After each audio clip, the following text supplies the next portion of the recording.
Nah, Bapak Ibu sekalian, yang berikutnya adalah aspek ketiga, yaitu budaya, persiapan, pelaksanaan, dan penilaian proses pembelajaran. Saya juga akan memberikan contoh 2 saja ya untuk aspek ini.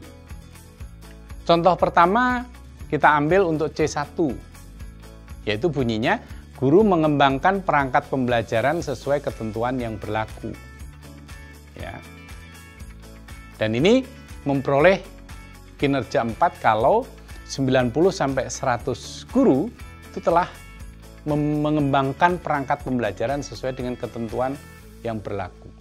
Tapi kalau hanya 80 sampai dengan kurang dari 90% guru, dan itu dapatkan skor 3, kalau 70-80 tingkat 2 dan kurang dari 70 tingkat 1. Nah, ini juga demikian seperti indikator yang lain, harus mengupload bukti fisiknya, hasil penilaian kepala madrasah, perangkat pembelajaran dari guru, daftar guru yang menyusun perangkat pembelajaran.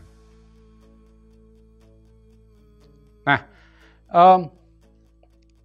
contoh kedua untuk komponen budaya yang ketiga ini adalah guru menggunakan metode pembelajaran yang sesuai karakteristik siswa dan materi pembelajaran. Ini didefinisikan memperoleh skor kinerja 4 kalau lebih dari 90% guru telah menggunakan metode pembelajaran yang bervariasi sesuai dengan karakteristik siswa dan materi pembelajaran melalui ceramah, demonstrasi, diskusi, belajar mandiri, simulasi, curah pendapat, studi kasus, seminar, tutorial, didaktif, dan induktif.